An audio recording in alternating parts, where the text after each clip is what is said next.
152D highway में किसानों की जमीन के मुआवजे का मसला अब सुलझता हुआ दिख रहा है। बुधवार को इस मसले पर हरियाणा के मुख्यमंत्री मनोहर लाल खट्टर और प्रदर्शनकारी किसानों के एक प्रतिनिधि मंडल की केंद्रीय मंत्री नितिन गडकरी और केंद्रीय राज्य मंत्री वीके सिंह के साथ बैठक हुई, जिसमें इस मसले के सुलझने के संकेत मिले हैं।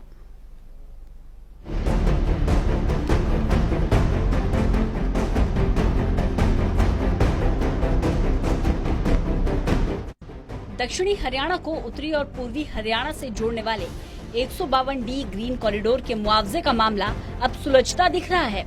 किसानों के आक्रामक तेवर के बाद प्रदेश के मुख्यमंत्री मनोहर लाल ने इस मामले में आगे आते हुए प्रदर्शनकारी किसानों को साथ लेकर केंद्रीय मंत्री नितिन गडकरी और केंद्रीय राज्य मंत्री वीके सिंह के साथ बैठक की और सहमति बनाने की कोशिश की।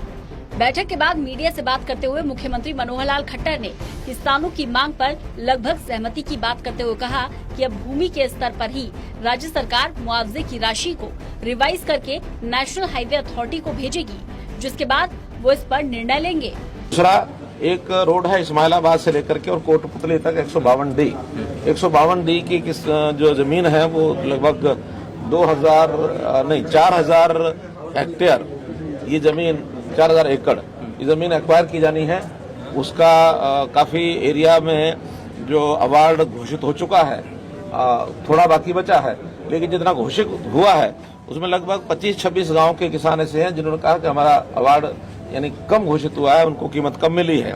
अब चूंकि एक बार अवार्ड घोषित हो चुका है तो उसको बदलाव करने का जो अधिकार है वो नेशनल हाईवे अथॉरिटी के हिसाब से वो आर्बिट्रेटर कोई होता है, आर्बिट्रेटर ही उसको चेंज कर सकता है। लेकिन आज उसमें उन गाँव के लिए हम देखेंगे कि अगर वास्तव में किसी गाँव में कम अवार्ड मिला है तो उसको काला के लेवल पर ही यानी जो अवार्ड का लेवल है उसी में रिवाइज करके, और यदि कुछ गाँव का कम मिला है तो दोबारा से रिवाइज करेंगे। रिवाइज करके फिर हम नेशनल हाईवे अथॉरिटी को भेजेंगे। उसके बाद नेशनल हाईवे उसको स्वीकार करता है नहीं करता है, किसान स्वीकार करते हैं नहीं करते हैं, ये उसके बाद होगा। अभी तो दोबारा से रिवाइज करने के बाद आज तय हुई है और रिवाइज करके हमको देंगे। वहीं इस बैठक से प्रदर्शनकारी किसान भी संतुष्ट दिखे और कहा अवार्ड को रिवाइज करने की बात पर सहमति बन गई है। आज पहली बार सरकार ने किसानों के हित में अवार्ड को रिवाइज करने की बात मानी है।